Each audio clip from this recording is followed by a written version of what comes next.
más de 70 años mirando al cielo. 70 años esperando que alguien, algo, descienda de esos platillos volantes o de lo que demonios sea y nos expliquen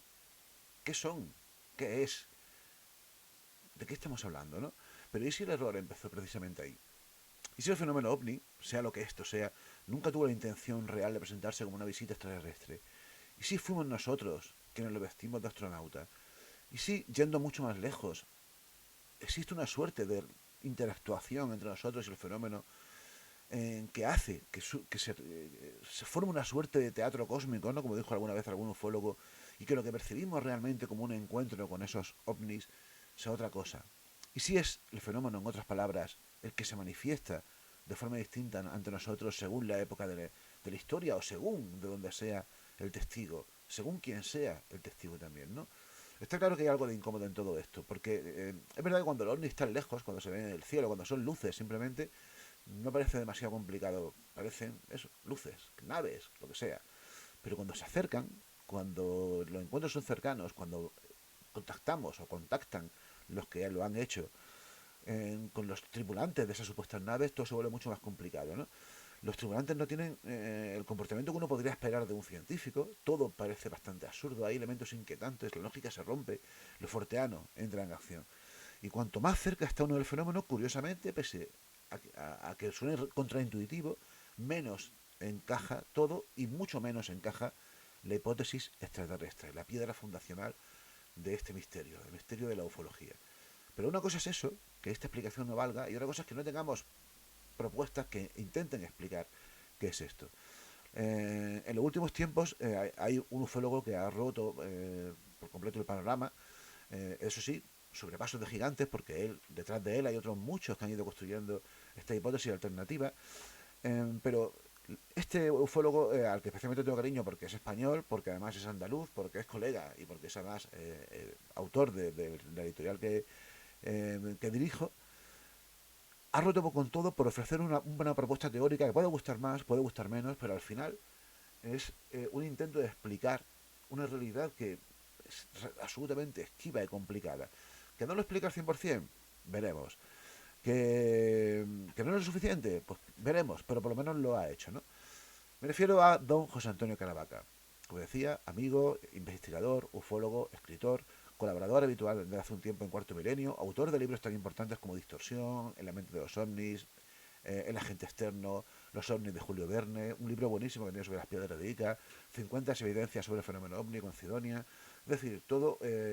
un exponente de la nueva ufología, aunque ya empieza a ser vieja ufología, Caravaca, lo siento, que viene hoy a hablar aquí en La mirada distante. Claro, ustedes dirán, ¿por qué hablar de ovnis en La mirada distante si esto no era un programa esto de historia? Claro, pero es que también el fenómeno ovni, que ya tiene 70 años de antigüedad, forma parte de nuestra historia. Es la historia reciente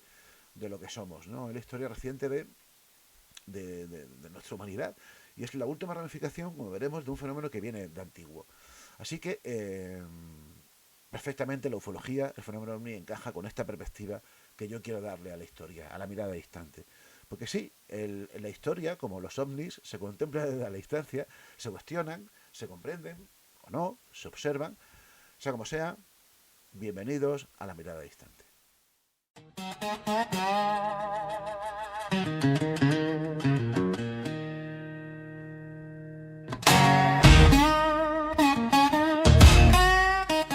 Bueno, creo que tenemos ya al otro lado, por ahí, al amigo, compañero, maestro, un señor con la mirada realmente distante, distante en el buen sentido de la palabra y en el buen sentido de la mirada distante, que ya sabéis lo que significa. Don José Antonio Caravaca, un placer tenerte aquí con nosotros, amigos, en mi canal. Que por cierto, este canal te debe mucho a ti, ya llevas años diciéndome que lo hiciese, y por fin te hice caso y aquí estamos, amigo.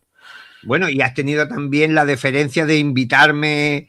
de los primeros a aparecer aquí en esa mirada distante o distorsionada, como será más bien en esta ocasión, y desearte también que tengas una muy buena entrada en este mundo de los youtubers, que tu canal vaya viento en popa y que nada, que espero que esta mirada que tú pretendes ofrecer tanto del mundo de la historia como de tantas otras cosas que pasarán por aquí, pues interesen a todo el mundo detrás de la pantalla. A ver, el objetivo, José Antonio, es eso, hablar de historia, pero claro, para mí el concepto de historia, bien sabes, que es muy amplio. Y por supuesto, para mí, dentro del concepto de la historia y dentro de ese concepto de la mirada distante, tiene mucho que ver el fenómeno ovni. Y como bien sabes, y esto no es nada nuevo que te vaya a decir, no es la primera vez que te lo digo, para mí conocerte me supuso que se tambaleasen por completo las ideas preconcebidas que yo tenía como mero aficionado al fenómeno ovni, ¿no? Sobre todo porque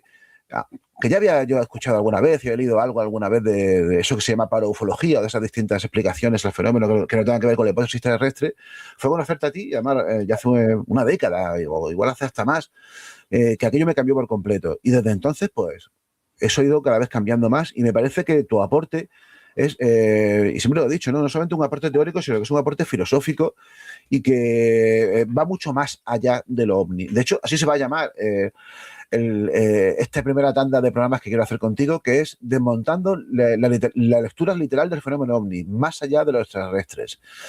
Porque esa es la clave, amigo, ya con esto empezamos, ¿no? Después de tantos años, después de tanto que se ha escrito sobre el tema ovni, después de tantos avistamientos, tantas abducciones, tantas historias,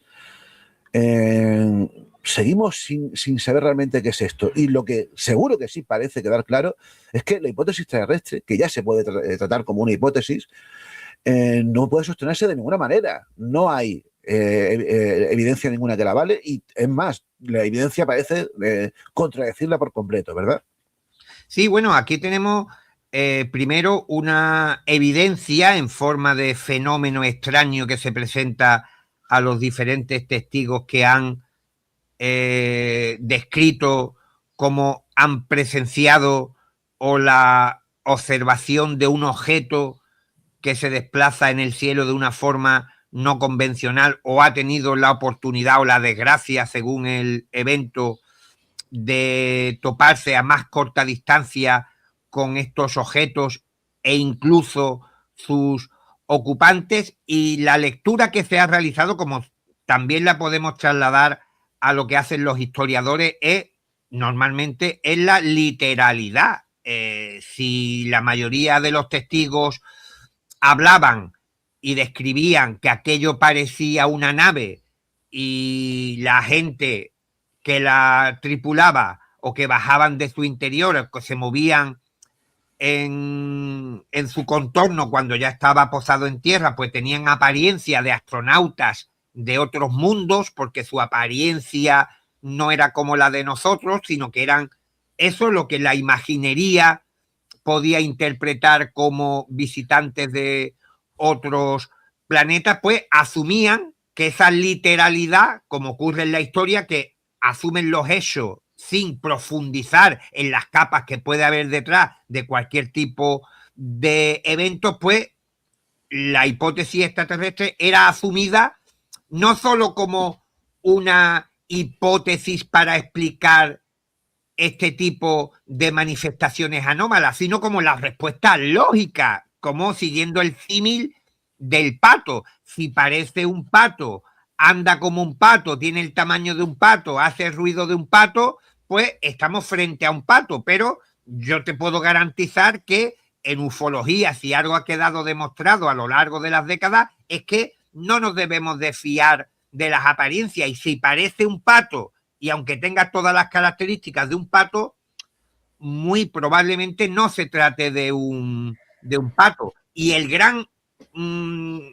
inconveniente o la gran dificultad que ha tenido la ufología para avanzar en su estudio y comprensión de este tipo de manifestaciones ha sido precisamente el no detenerse y analizar concienzudamente lo que los testigos describen, lo que observan, si tiene relación con otro tipo de observaciones, manifestaciones y fenómenos similares que se han dado a lo largo de la historia, y particularmente también el rechazo que ha tenido el estudio de los ovnis y de todo lo paranormal, lo criptozoológico, lo mariano, es que se asume que la respuesta no es convincente para la clase científica o para el común de los mortales, que la madre de Jesucristo se nos aparezca en el siglo XIV o en el siglo XIX o XX, que extraterrestres hayan llegado aquí a nuestro planeta y hayan posado sus pies alienígenas sobre el terreno, o que la Santa Compañía sea almas en pena pidiendo misas y tal. Y yo creo que la respuesta a estas manifestaciones es lo que produce el estigma y el rechazo, cuando la investigación se debería de haber detenido primeramente en esa primera capa, en ese primer extracto, que es la visión,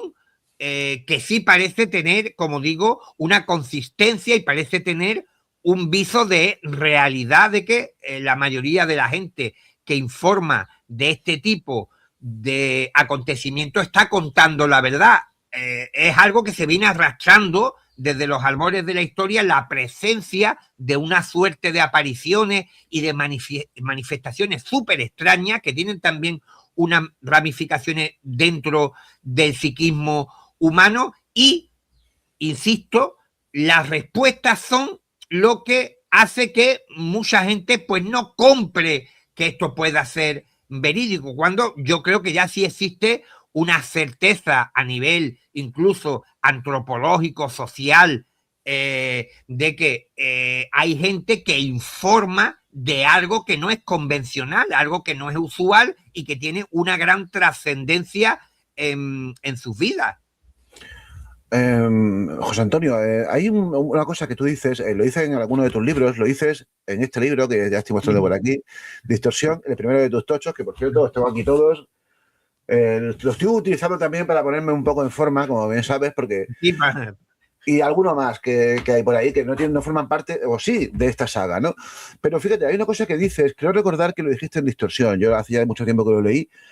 pero comentabas algo así como que tiene mucho que ver con con lo que estabas hablando. Si de pronto apareciera mañana, digamos, ¿no? Dios nos oiga, una nave en mitad de... Una nave terrestre, claro. En mitad de, yo qué sé, no sé, de cualquier sitio, de Las Vegas, por ejemplo, por decir algún sitio, ¿no? Te iba a decir en mitad de Cádiz. Sostienes que incluso algo tan sorprendente como eso no resolvería el enigma. claro. El enigma va mucho más allá de eso, ¿verdad? Claro, fíjate, y que se fije también tu audiencia, de que en Cádiz, a la que mencionabas, reúne una casuística muy amplia donde la mayoría de los testigos no coinciden en el aspecto de la nave que han observado, y ni siquiera en la de sus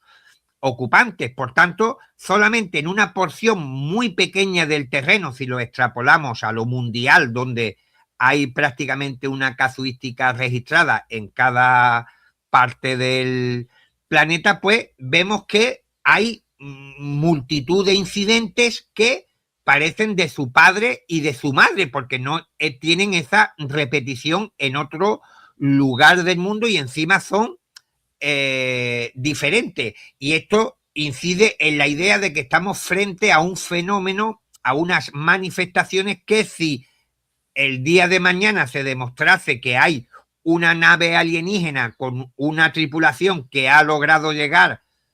a la Tierra, pues tendría que explicar también, o no podría explicar, qué ha hecho durante todas estas décadas, años e incluso siglos, manifestándose de muy diversa forma. Y claro, también hay algunos estudiosos, aficionados, investigadores que piensan que en el momento que se supiese que el fenómeno ovni, un caso, un incidente, se explica con la hipótesis extraterrestre garantizada, con la presencia de ese platillo volante y de ese ocupante, la mayoría de los casos caerían como en un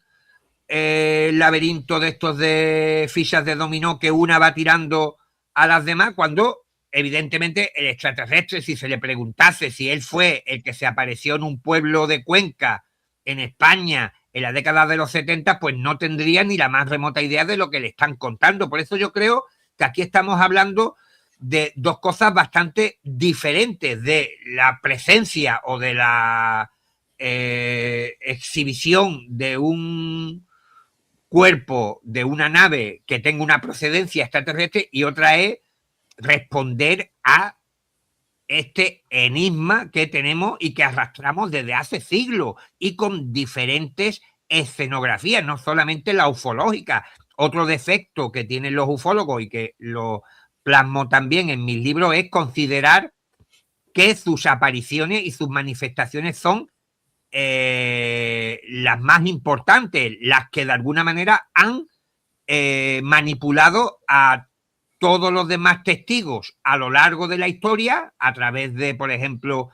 visiones de ángeles, demonios, hadas, duendes, damas de blanco, apariciones marianas, que todo eso es como una forma que tenía esta civilización extraterrestre de presentarse ante nosotros con una distinta estética, con una forma que se adecuara a su marco cultural, a su contexto religioso, de supersticiones, de mitos, etcétera, etcétera, etcétera, considerando que la ufología era la hegemónica a la hora de representar la solución a todo esto, cuando probablemente nosotros estamos siendo de alguna manera también engañados por considerar que el extraterrestre, la civilización alienígena que nos visita, pues nos está enrolando en este tipo de sombras chinescas, donde vemos muchas veces como una especie de teatro, de representación que se hace ante los ojos de los testigos para aparentar lo que no se es, pero en el fondo se sigue defendiendo lo mismo cuando uno examina todos estos incidentes, se da cuenta de que los ufólogos no tenemos la hegemonía o la paternidad completa de este tipo de apariciones. No tenemos el registro civil que nos diga esto es así y todos nuestros antepasados han sido engañados, o incluso se decía por parte de algunos ufólogos que un habitante de la Francia del siglo XIX no tenía las herramientas intelectuales, culturales, científicas para describir una nave alienígena, y por eso decían que a lo mejor habían visto una nube con duendes, con los habitantes de Magonia, con los ladrones de cosechas, incluso a la Virgen María, y por tanto incluso no consideraban que existiese una manipulación ni un cambio en la escenografía, sino que simplemente era que las palabras para describir algo que excedía por completo su visión del mundo al que estaban acostumbrados, pues no les permitía decir que aquello era un objeto metálico, que aquello era un maquinario, que era una aeronave que estaba tripulada por seres con escafandras, con trajes de astronauta, y por eso decían que eran como ángeles, que eran como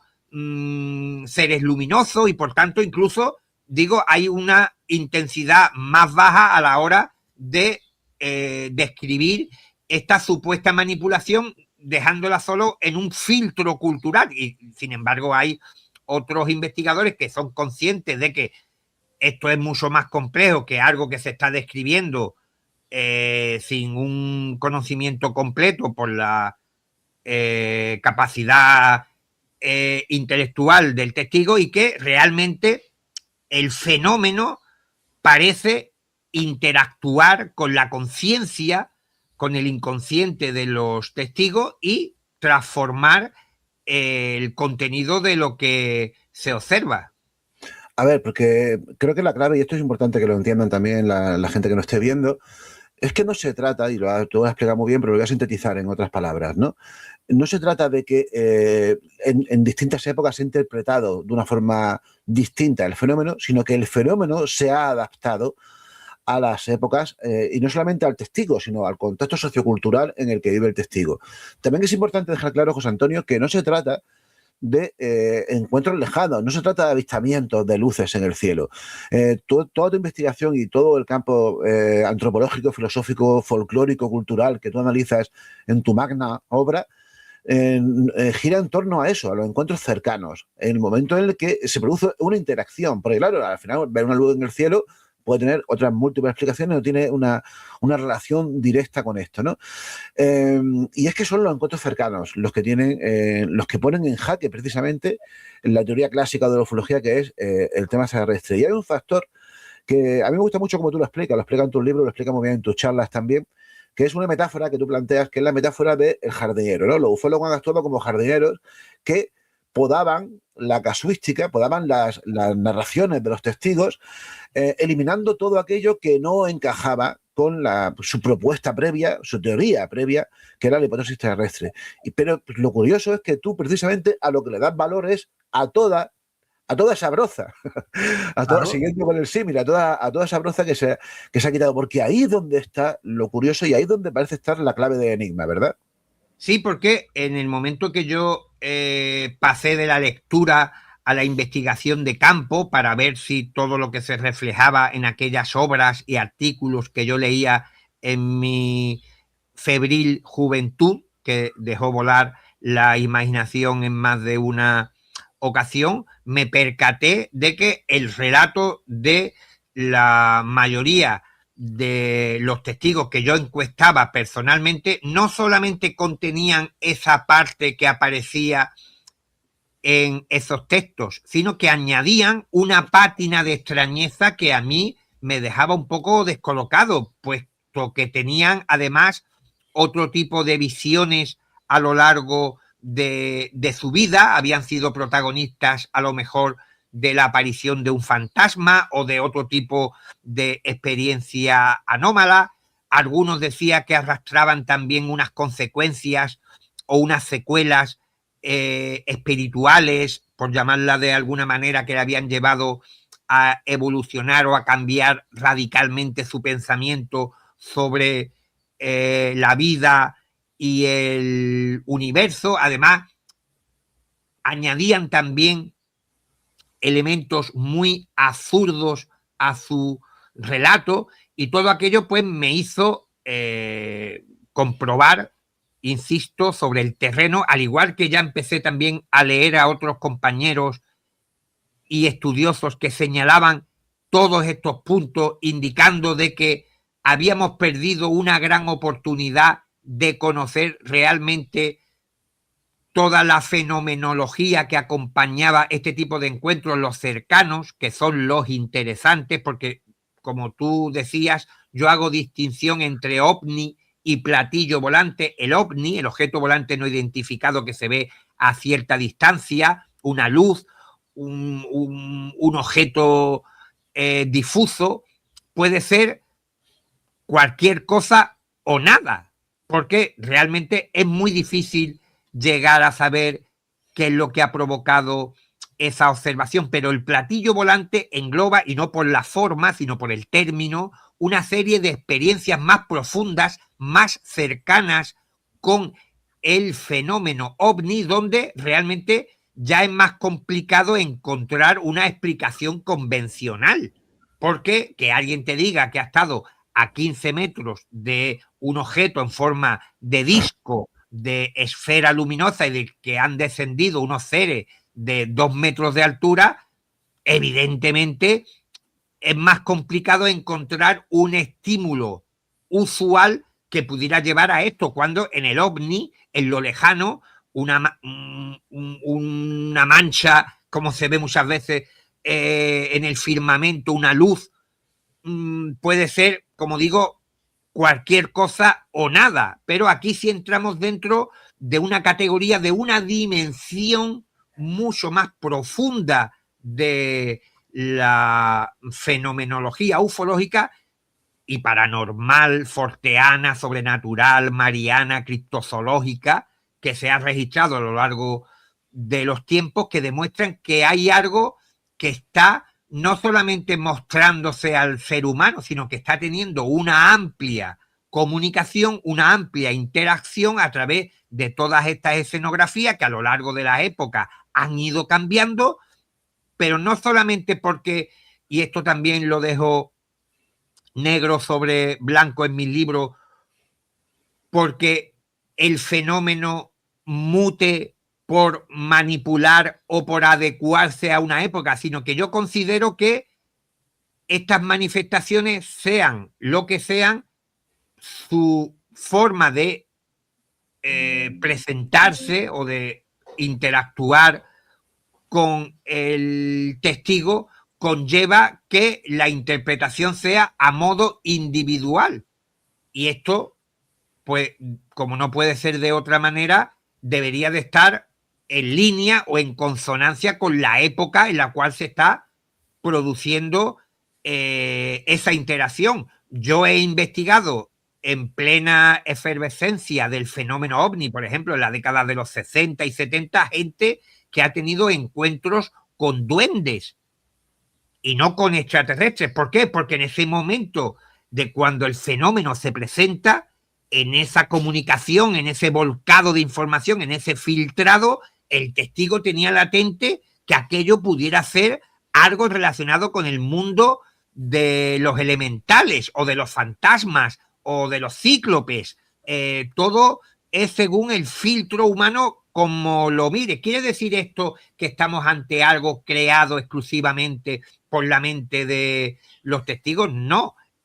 También se ha podido documentar que en primera instancia,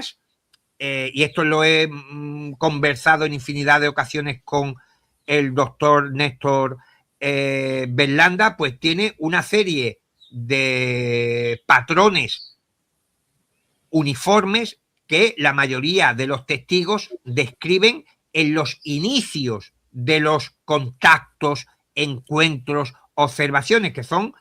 la presencia de luces, fulgores, resplandores,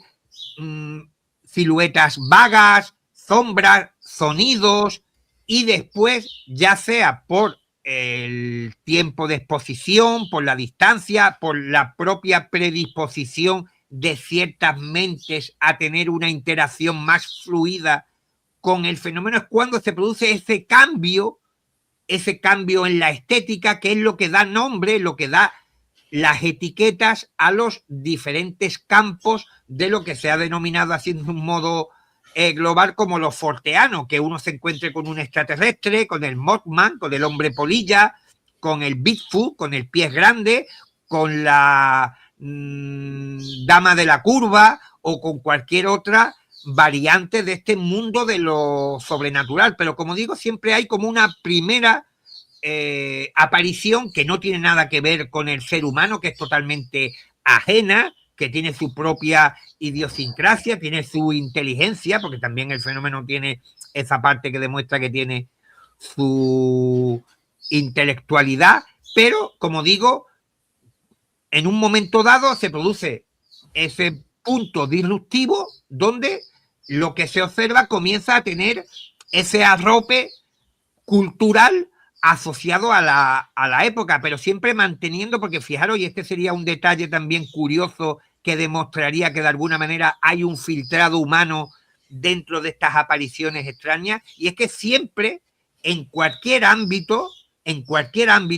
de lo extraordinario, el testigo encuentra apoyo en algo, en la visión, tanto en la conducta o como en lo que observa, que recuerda a la propia cultura terrestre. Los platillos volantes tienen ordenadores con botones de colores, la Santa Compañía lleva un féretro, un ataúd de madera, la propia Virgen María sigue llevando ropa y vestimentas que son perfectamente reconocibles. Todo lo que se observa, por muy bizarro que sea, por muy diferente que pretenda resultar a ojos del testigo, siempre tiene un asidero, un ancla, un anclaje con algo que el testigo es capaz de decir, bueno, esto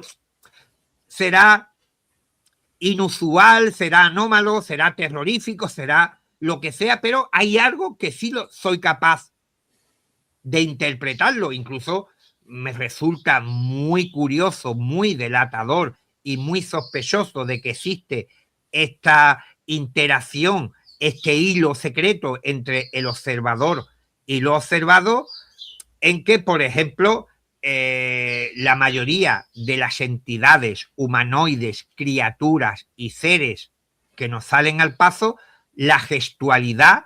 es idéntica a la nuestra, tanto en las manos como en el rostro, y además saben hablar perfectamente, aunque sea a nivel telepático o a un nivel que no se comprende del todo, porque muchas de estas entidades no mueven los labios, pues los dialectos del planeta, por muy raros que sean, pues lo pueden utilizar sin ningún tipo de inconveniente. En fin, José Antonio, ya que casi que nos quedamos sin tiempo, ya como he comentado en la introducción, esto va a ser el comienzo de una hermosa amistad, como dirían en Casablanca, el comienzo de una larga saga. Voy a dejarlo por todo lo alto, ¿no? Porque, claro, aquí hemos hecho has hecho una amplia introducción de cuál sería la problemática de la hipótesis terrestre en referencia al final, la fuente principal que tenemos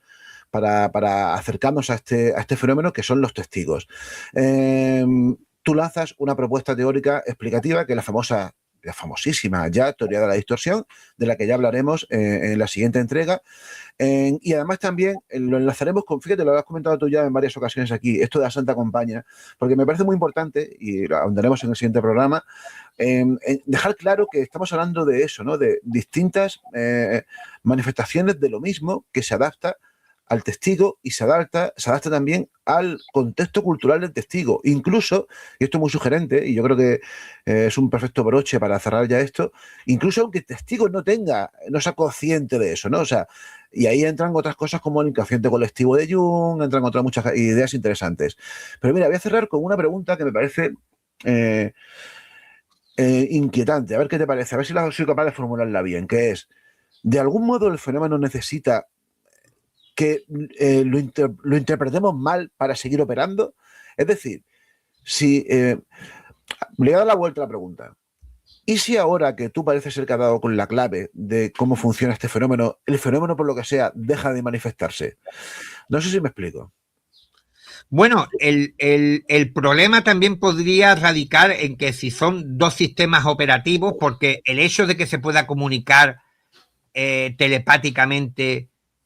estas manifestaciones con el ser humano, con los observadores, de que exista esta interacción, lo primero que podemos deducir es que o funciona en la misma frecuencia o tiene tecnología para acceder a nuestra mente, pero de algún modo sí parece que hay cierto parentesco o familiaridad en que lo que se observa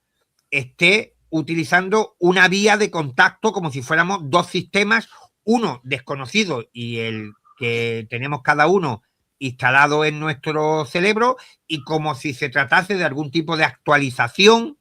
de intercambio de archivos.